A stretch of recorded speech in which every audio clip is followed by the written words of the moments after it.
compartir con usted un tema que estaba en mi cabeza y era de que hay sentimientos que pueden llevarte a una gran victoria en Cristo Jesús. Sabe que hay sentimientos que Dios pone en nosotros y ese sentimiento va a desencadenar esfuerzo, va a desencadenar mayor preparación. Por ejemplo, alguien que dice, yo quiero de grande ser un doctor. Y toda la vida sintió la vocación de ayudar a la gente. Yo le prometo que esa persona se va a esforzar por cumplir, por materializar un sueño. Hay sentimientos que cuando Dios lo permite que tú y yo lo tengamos, hermanos, de eso va a venir un gran despertar, una gran gloria. Pero ¿qué hay de aquellos sentimientos? Que hay aquellos sentimientos que también son fuertes, pero que no son buenos, que no están puestos de acuerdo a la palabra del Señor.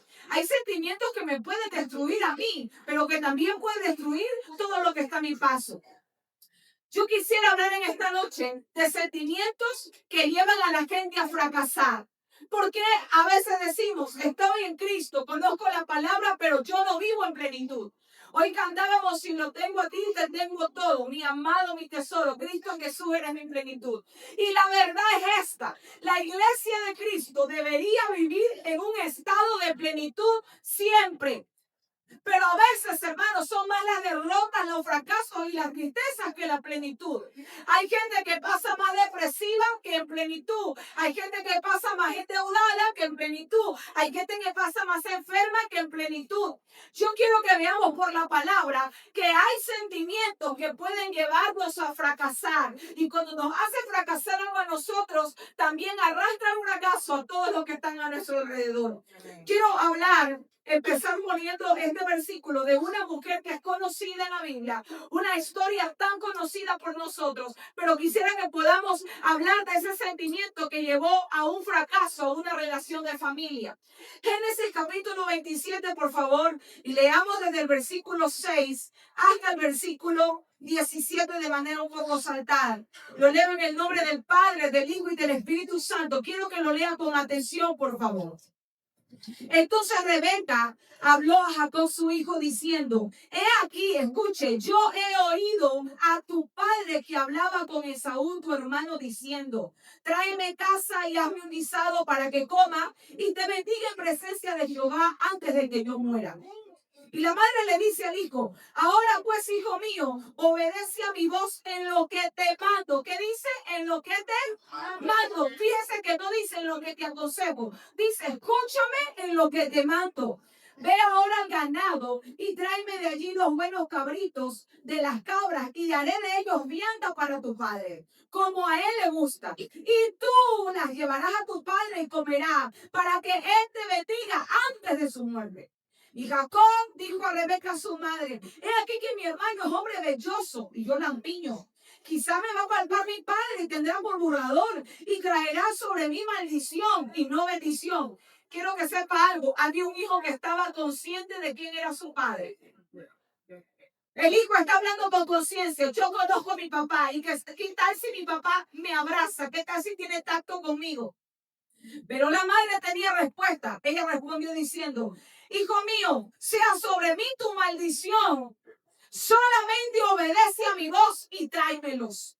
Entonces él se fue y los tomó y los trajo a su madre. Y la madre hizo guisado como a su padre le gustaba. Y tomó Rebeca, preste atención, los vestidos de Esaú, su hijo mayor. Pero dice ahí detrás de una coma, los preciosos.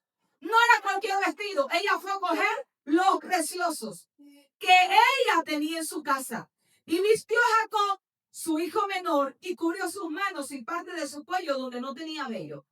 Y con las pieles de los cabritos, y entregó los guisados y el pan preparado en manos de Jacob, su hijo. Es tremendo, porque tú ves un matrimonio que no tenía la misma visión. No todos los matrimonios, hermanos, no todos los matrimonios comparten los mismos intereses. Yo creo que de manera un poco afectiva, quizás a solas, el padre le dijo al hijo, ¿sabes qué? Yo sé que me voy a morir, pero yo quiero cumplir como conviene, voy a bendecirle. La esposa estaba escuchando, pero cuando ella escucha, lo que ella escucha no afirma la voluntad de su esposo. El esposo quería bendecir a Esaú, era el primogénito, Pero ella se adelanta y le dice a su hijo favorito, yo escuché que tu padre va a bendecir a tu hermano. Ahora vas a hacer lo que yo te mande. Amados hermanos, cuando comenzamos a ver esto, usted se va a dar cuenta que todo este plan tenía una motivación. Hay sentimientos que te van a motivar a hacer cosas que no están en el pensamiento de Dios. La motivación de esta madre fue, yo tengo que ayudar para que bendigan al hijo que yo deseo que sea bendecido. Y la Biblia menciona que el plan de Rebeca para obtener una bendición, ella tiene una preferencia por Jacob sobre Esaú.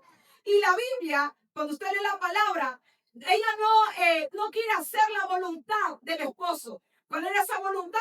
Fácil, hacer la voluntad de la palabra. Se tenía que bendecir al mayor, porque en la profecía de Dios el mayor debía servir al menor. Pero ella quiso cambiar esto. El sentimiento la llevó a mentir. Hermano, cuando usted lee esto, se da cuenta que hay gente que por ser bendecida es capaz de mentir. Ella quería una bendición para su hijo. Y todo empieza con un plan. Planifica la mentira. Pero también usted se va a dar cuenta que hay un grado de manipulación sobre su hijo. El hijo le dice, mamá, pero mi papá al palparme se va a dar cuenta que yo no soy mi hermano. ¿Y sabe qué? El sentimiento de ella la llevó a ser creativa. Yo ya sé que tu papá te va a querer tocar, pero yo tengo que solucionarlo. Yo voy a hacer que cuando tu padre palpe tu piel, piense que tú eres tu hermano menor, eres tu hermano mayor. Ella lo tenía todo perfectamente planificado. Una mujer que conocía la palabra, una mujer que conocía las profecías, pero el sentimiento de ella era más grande que la voluntad que Dios tenía para esa familia o la voluntad que el esposo tenía para los hijos. Quiero que sepa algo, hermano. Hay sentimientos que traen fracaso. Y alguien me puede decir, pastora, pero ahí salieron de Jacob las 12 tribus de Israel. Claro que sí. Recuerde que hay una voluntad perfecta de Dios. Pero en esa voluntad perfecta de Dios hay algo que Dios nos ha dado a todos, hermanos. Se llama libre albedrío.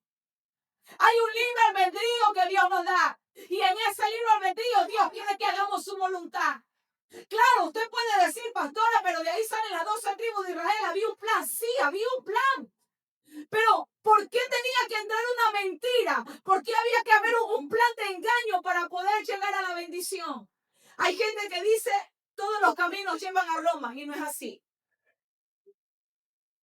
Quiero que sepa algo. El error de Rebeca te costó caro, y lo vamos a ver por la palabra. Sentimientos que pueden llevar a un fracaso. Ella le dice, anda, tráeme los cabritos. Ella mándame los cabritos. Ella prepara los cabritos. Pero también dice la Biblia que ella manda a ver la ropa de su hijo, la que ella tenía en su casa. Quiero que partamos desde este punto. Dice la Biblia que Saúl tenía mucho vello y Jacob era lampiño. ¿Qué hizo ella? Ella puso vello donde no había. Recubrió la parte lampiña de los brazos y del cuello de su hijo para que cuando su esposo lo tocara, él fuera engañado. ¿Sabe cuánta gente está poniendo una cobertura falsa para engañar a otros? ¿Sabe cuánta gente disfraza la realidad de una persona para recibir una bendición, hermano? Si hay algo que yo le pido al Señor y cuando me dicen que va a llorar por alguien, yo le digo, no me cuentes por quién voy a llorar. Déjame que yo ore y que Dios me muestre lo que Dios me tiene que mostrar. ¿Cuánta gente quiere poner algo donde no hay? Rebeca quiso poner vello donde no había. Quiso poner una cobertura que no existía. Hay sentimientos que hacen que la gente pueda llegar a mentir, a engañar, a adulterar, con tal de conseguir lo que quiere. Y al final eso termina en fracaso. Es tremendo. Ella cubrió. Mira, hermano, yo soy gemela. Y hay muchos tipos de gemelos. Hay gemelos que son idénticos, que son de la misma placenta. Hay otros que son mellizos, que cada uno es de su placenta. Puede ser uno hombre, el otro mujer. Uno más morenito, el otro más blanco. Uno que sale lacio y el otro no sale crespo. ¿Por qué usted cree que Dios mandó a uno lampiño y a otro lo mató velludo. ¿Será que acaso Dios se equivocó? Yo creo que Jehová conocía lo que iba a pasar. Él es el Dios de los tiempos. Él ya sabía que esto se iba a dar. Porque si a Dios le hubiera placido, los dos salían iguales. Pero ¿por qué saliendo dos hijos del mismo vientre de una mujer? Nacieron el mismo día, pero con una piel diferente. Con unas facciones completamente diferentes. Pero en el corazón de la madre, el sentimiento maternal de ella llevó a mentir a su esposo y a arrastrar con la mentira también a su hijo. ¿Sabe que el hijo le responde y le dice, mamá, ¿y qué tal si mi papá se da cuenta? ¿Usted sabe cuánta gente que por sus sentimientos manipulan, hermano, aún la buena conciencia de alguien? Hay gente que en la vida tiene buena conciencia, pero cuando mis sentimientos quieren llevar a cabo algo, materializar algo, puedo ir en contra de los buenos sentimientos de una persona, de la buena conciencia de una persona y arrastrarla con una mentira. Y es tremendo el asunto, porque la Biblia te describe que por años la relación de sus hermanos gemelos quedó completamente fragmentada. Usted y yo sabemos cómo termina la historia. El padre lo engañaron, bendice a Jacob, le toma la bendición, pero apenas es bendecido por el padre, le toca huir, le toca escapar. ¿Sabe qué yo pienso, hermano? Que Rebeca no consideró que apoyar a su hijo, que hacer una mentira, la iba a llevar a distanciar a su hijo de su propia vida. Porque pasaron años. La Biblia no te muestra que él vuelve a encontrarse con su madre. La Biblia lo que muestra es que Jacob huye porque su hermano quería acechar contra su vida. Un sentimiento que llevó a una familia a desfragmentarse. Quiero que me preste atención. Cuando yo no sé lidiar con los sentimientos como padre, yo puedo terminar dividiendo a mis hijos. Yo puedo terminar dividiendo la familia. Yo puedo terminar dividiendo lo que era un núcleo, lo que tenía que ser el centro de la familia, lo que tenía que ser el núcleo, lo que tenía que ser la unión, lo que tenía que ser el apego. Se comenzó a dividir. ¿Por qué? Por un sentimiento que lo llevó a realizar un capricho. Esto es tremendo. ¿Usted sabe cuántas familias hoy están divididas? Porque alguien tuvo un sentimiento que no pudo controlar y llevó a fracasar una familia.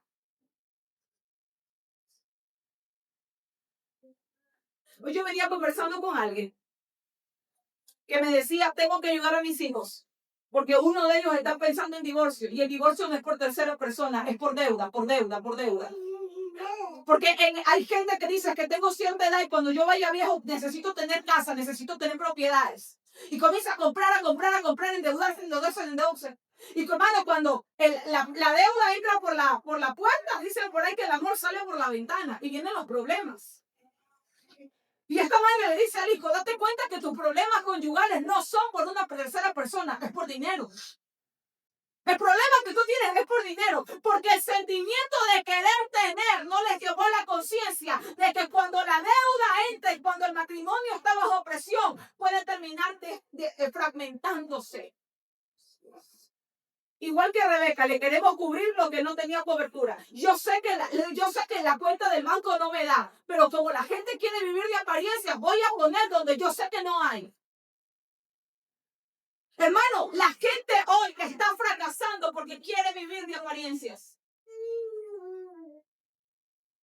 La gente hoy fracasa porque quiere vivir de apariencias.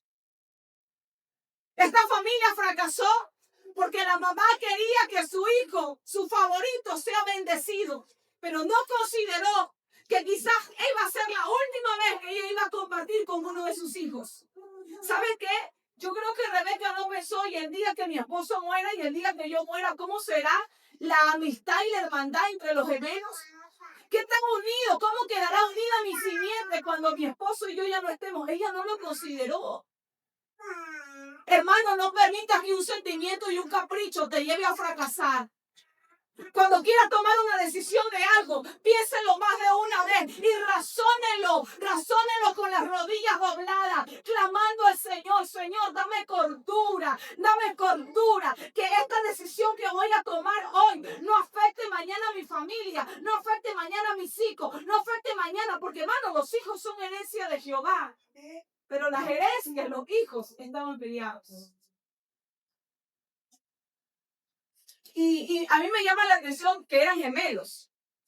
Cuando uno tiene un hermano, hay hermanos que usted puede llamarlo, pero hermano, solamente un gemelo entiende el nivel de conexión que tiene con el gemelo, solo el que es gemelo. Yo recuerdo que cuando me caí en la escuela, tuve el accidente en la rodilla, mi hermana no me había visto, yo estaba 3 pisos más abajo que ella. Y mi hermana sintió un dolor profundo. Mi hermana comienza a llorar y ella no le estaba pasando nada. Estaba sentada en el aula de clase, teníamos 7 años. Y mi hermana en la clase comienza a llorar y le dio una tristeza. Y la profesora de lengua que estaba dando la cátedra le dice, ¿qué te pasa? No sé, es que me siento triste y tengo ganas de llorar. Y mi hermana lloraba y lloraba. No sabía que yo me había accidentado abajo. Porque hay una conexión con los gemelos, hermano, que genéticamente son formados al mismo momento, son hechos a la misma hora, comparten los mismos fluidos, están en la misma placenta. Yo no le puedo describir a usted el nivel de unión que se tiene un gemelo. Cuando mi hermana tuvo que irse a migrar a otro país, bueno, no se fue a migrar, se fue a estudiar, se fue a hacer el posgrado con su esposo. Yo no le puedo describir el luto emocional que yo tenía. Fue un luto emocional, porque yo sentía que ya no la iba a ver. No teníamos en ese tiempo para vernos por WhatsApp rapidito y poder... No estaba eso en boga. Era un dolor tan profundo. Yo me puedo imaginar el luto emocional. ¿Por qué me traicionó? ¿Qué hice para que me traicione? ¿Qué hice para que mi hermano se haya prestado al capricho de mi mamá y se fragmente la familia? Hay sentimientos que hacen fracasar una familia y hacen fracasar toda una generación, hermano. Y quiero que vayamos a la Biblia y veamos el libro de Jueces, capítulo 16. Jueces, capítulo 16, y vamos a leer de manera salteada. Quiero leer primero este versículo del 4 al 5 y luego saltarme al 15. Después de esto aconteció que se enamoró de una mujer en el valle de Sorek, el cual se llamaba Dalila, y vinieron a ella los príncipes de los filisteos y le dijeron, engáñale e infórmate en qué consiste su gran fuerza y cómo lo podríamos vencer, porque para que lo atemos y lo dominemos, y cada uno de nosotros, escuche, cada uno de nosotros quedará 1100 ciclos de plata. Y Dalila dijo a Sansón, yo te ruego que me declares en qué consiste tu gran fuerza y cómo podrás ser atado y dominado. Hagamos una pausa ahí. La Biblia dice que Sansón, un hombre que fue escogido desde el vientre de su madre para levantarse como juez sobre Israel, un hombre que Dios había escogido desde el vientre de su madre, había un propósito divino con este hombre. Tenía una dieta. Desde que fue formado en el vientre de su madre, le dijeron a ella lo que debía comer y lo que no debía comer, cómo debía criar al niño, cómo debía tratarlo. Él era un niño que fue desde el vientre escogido para un propósito eterno. Pero ¿sabe algo? Había sentimientos en él que lo dominaron y que lo llevaron al fracaso. La Biblia menciona que él se enamoró de ella, pero la Biblia no menciona que ella se enamoró de él. ¿Sabe cuánta gente fracasa porque se enamora de algo que no le conviene? Y no quiero hablar solamente de una persona. Gente que se enamora de un sueño que no es el sueño para él o no es el sueño para ella. Gente que se enamora de algo en la vida que no estaba en el plan de Dios. En el plan de Dios no había filisteas para Sansón. Pero él se enamoró de lo prohibido. Cuando yo no puedo controlar mis sentimientos y termino apropiándome, enamorándome, encontrando placer en algo que no tiene Dios para mí, puedo fracasar. Fíjese que la Biblia menciona que se enamoró de ella, pero la Biblia no menciona que Dalila se enamoró de él. Lo que la Biblia sí menciona es que a Dalila le iban a pagar por recibir información de Sansón. Y dice en el versículo 15, ella le dijo, ¿cómo dices yo te amo cuando tu corazón no está conmigo? Ya me has engañado 3 veces. Hagamos una pausa ahí. Ella viene, lo enamora. ¿Sabe qué ella hacía? Ella lo acurrucaba en sus piernas. Usted conoce la historia. Ella lo ponía a dormir en sus piernas. Ella creaba un ambiente especial para sacar información de él. Yo quiero que sepas algo. Satanás sabe cómo cautivar los sentimientos de una persona y enamorarte de algo que va a ser tu destrucción.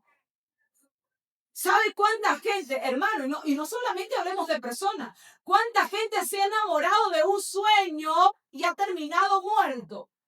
¿Usted sabe cuánta gente se enamoró del sueño americano, se treparon en un tren y nunca regresaron?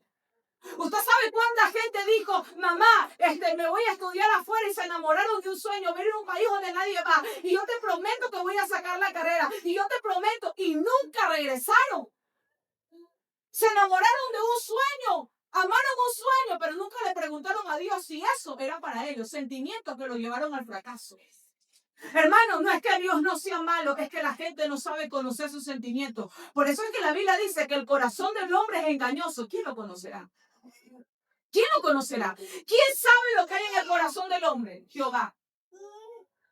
La primera vez, ella le dice, ay, yo quiero que tú me digas, ¿en qué consiste tu fuerza? Y él le dice, mira, si me agarraran, me enderezaran unas guedejas verdes, nuevas, yo me voy a quedar débil como cualquier hombre. Ella va, intenta lo que él le dice, y luego le dice, Sansón, los filisteos sobre ti. Hermano, y él tan tonto, no se da cuenta que ella, cada vez que él emocionaba algo, ella le ponía a los enemigos para que lo atacara.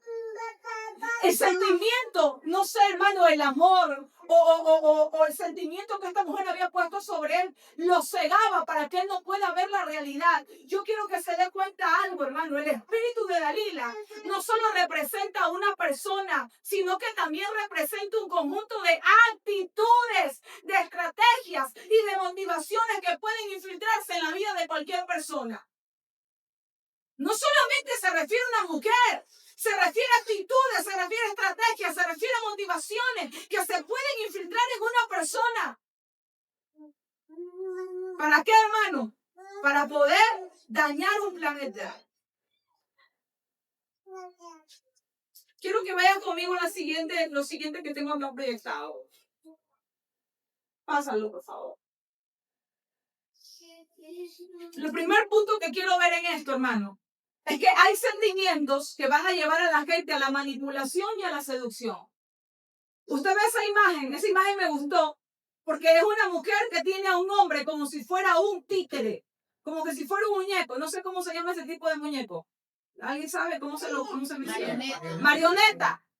Se caracteriza por usar el engaño y la seducción para obtener información. Hay que tener cuidado, porque el espíritu de Dalila manipula y seduce. Manipula y seduce. El espíritu de Dalila manipula y seduce. Hermano, esto en el mundo secular se ve mucho. Usted ve que de repente un hombre que tiene una buena casa, la mujer está bien vestida, tiene hijos bien puestos, le sale una querida en la calle. Y comienza a enamorarlo, a seducirlo, y cuando se da cuenta, ella también le monta departamento, le compra camioneta y todo lo demás. Pero yo quiero también llevarlo a esto, al sentido espiritual. ¿Cómo trabaja el espíritu de manipulación y de seducción? ¿Sabe que la manipulación y la seducción no solamente puede ser en una relación sentimental con un enamorado o con una pareja, también con amigos? Hay gente que llega a cambiar tanto cuando conoce a alguien que lo manipula y lo seduce al pecado. Gente que comienza a manipularle la forma de pensar y que lo seduce, que le muestra un mundo que no conocía.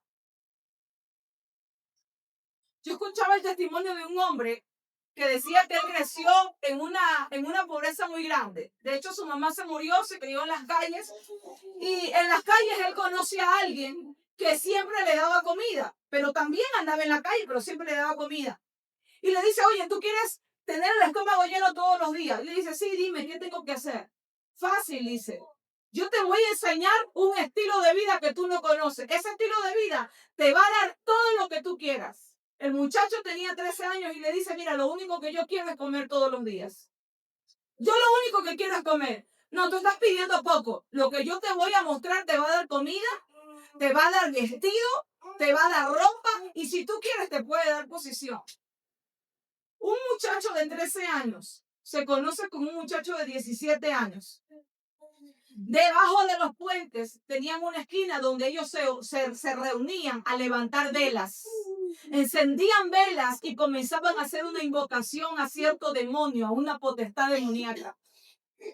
Y ¿saben qué, hermano? Era tan fuerte el asunto de que esta potestad demoníaca le daba una fuerza al muchacho. Y él decía que cuando él salía a la calle y él miraba a la gente, era como que la gente quedaba dormida. Como que si la gente quedara drogada y fácilmente él podía sacar dinero, billetes de una billetera. No tenía que empujar, no tenía que cargar revólver, no tenía que cargar una vaca. Simplemente miraba a la gente y la gente quedaba como hechizada y le daba el dinero de su cartera. Había un poder de las tinieblas tan grande. Y él, cuando comenzó a ver cómo su amigo operaba y el poder que recibía prendiendo velas, él dijo, yo quiero hacer lo mismo. Y él decía que cada vez sentía que tenía más poder, más poder, más poder. A los 20 años compró casa propia. A los 21 años ya tenía su primer carro, un carro pequeño. Y él decía, era algo que a mí me seducía, que me envolvía.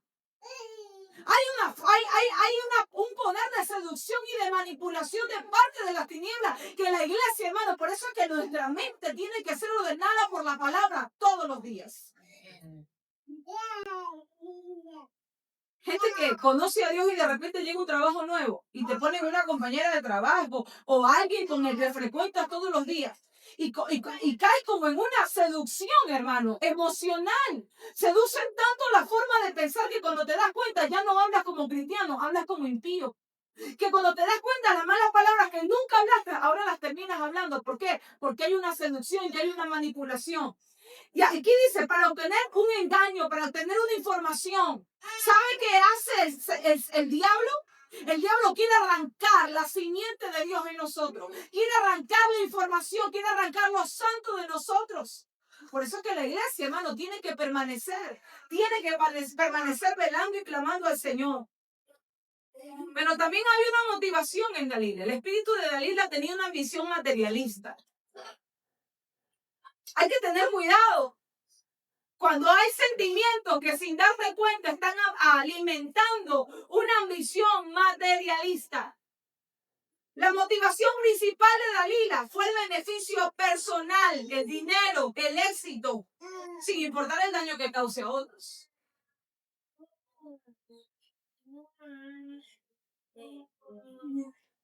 Usted se ha dado cuenta que hay gente que puede cautivar con sus palabras, pero ¿qué hay detrás de las palabras? ¿Qué hay detrás de las palabras?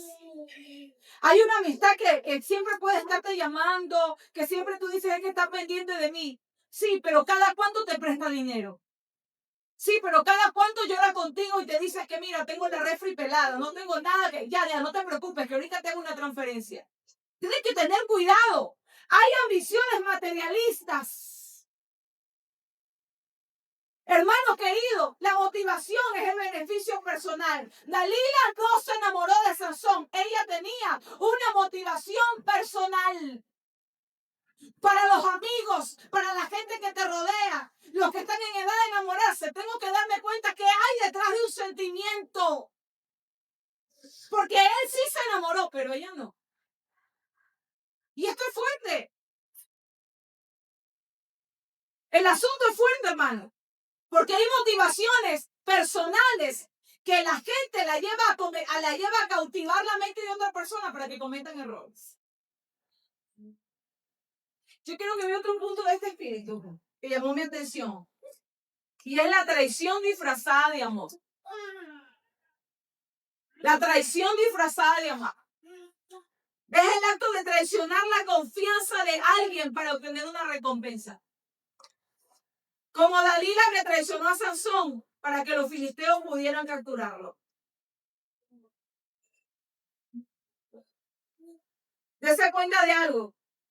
Que hay traiciones disfrazadas de amor. Usted sabe cuánta gente ha entrado a un negocio, a un trabajo y que no sabían hacer nada. Y vino alguien con amor y con paciencia, lo formó, le enseñó el trabajo, le dijo, mira, si se hace tanto de producto, utiliza, aquí lo puedes comprar, acá lo puedes vender. Y dice, ay, esta persona vino y es como un hijo, se ha vuelto un hijo. Y le enseña todos sus secretos laborales, y le enseña todo el trabajo, y invierte tiempo, y invierte amor, y invierte esfuerzo. Y a la vuelta de la esquina termina recibiendo una traición. Por eso que cuando se habla del espíritu de Dalila, no se habla solamente de una persona en sentido de una relación amorosa. Estamos hablando de actitudes y motivaciones que pueden dañar a alguien. Por eso, hermanos, que nuestros sentimientos tienen que ser puestos en la presencia del Señor. Es tremendo porque el pecado siempre te va a llevar más lejos de lo que tú quieras ir. Hermano, Sansón no pensó llegar tan lejos, pero el pecado lleva a la gente más lejos de donde la gente piensa ir. Cada vez que Sansón hacía algo y los filisteos lo atacaban, él decía, esta vez también me voy a librar como otras veces. Esta vez también me voy a librar como otras veces. Pero la última vez no pudo librarse. Porque el pecado te va a llevar a un punto donde ya no puedes muchas veces regresar. Segundo, es que el pecado va a tener a la gente cautiva más tiempo de lo que la gente quiere quedarse. ¿Sabe cuánto tiempo Sansón se quedó siendo la presa de los filisteos? Cuando tú lees la palabra, él tuvo que esperar que su cabello vuelva a crecer. Porque el secreto estaba en la obediencia, en no cortarse el cabello. Había un manto de nazareano desde que él nació. De que la navaja no pasaría por su cabeza. ¿Cuánta gente se queda cautiva más tiempo de lo que pensó quedarse? Bendito Dios. Y muchas veces cuesta más, hermanos, de lo que nosotros queríamos terminar para. Hay errores que a la gente le cuestan muy grandes y muy caros. Yo creo que a Rebeca, el querer satisfacer sus sentimientos de madre, el precio le costó muy caro. El deseo de Sansón de haberse casado con una filistea le costó muy caro, fue su final. Hay sentimientos que tienen que ser puestos a los pies de Cristo. La manipulación trabaja controlando a la gente con chantajes. ¿Sabe que hay mucha gente que practica el chantaje emocional, hermano? Hay mucho chantaje emocional. Usted ve niños que hoy han aprendido a chantajear a los papás. Hay niños que hoy chantajean a los padres. Hay un chantaje emocional donde se culpa o se hace el victimismo, donde se practica el victimismo por emociones o por decisiones. Y hay algo que se está usando mucho en este tiempo, que en las redes se habla del love bombing. Y eso es ablandar a las personas con regalos, con cumplidos, con promesas de algo futuro que nunca va a llegar. Y yo creo que ese fue el modo operando de Dalila. Ella lo llenó de regalitos, le ablandó el corazón a Sansón. Un hombre tan grande, tan fornido, tan fuerte, terminó siendo una marioneta en las manos de Dalila. Era un chantaje emocional porque ella le decía, ¿cómo es que tú dices que tú me amas y tú no me cuentas tu secreto? ¿Saben cuántas mujeres le han dicho, mujeres en la calle le han dicho a hombres casados, ¿cómo es que tú me amas y tú todavía vives con la madre de tus hijos? Sin vergüenza, hermano, pero eso hay. Chantaje emocional. El corazón del hombre, ¿quién lo conocerá? ¿Quién conocerá lo que hay en el corazón del hombre? La traición siempre será destructora, porque el espíritu de Dalila trae una atracción destructiva. Cuidado, lo que te gusta hoy te destruye mañana. Cuidado, hermano, que lo que hoy te está trayendo mañana sea la puerta a tu destrucción. Lo que hoy se presenta como algo atractivo, mañana puede apartarnos de la voluntad de Dios. ¿Cuántos dicen gloria a Dios? Gloria a Dios. Póngase de pie, por favor, en esta hora. Hay puntos que quisiera haber tocado, pero el tiempo avanzado.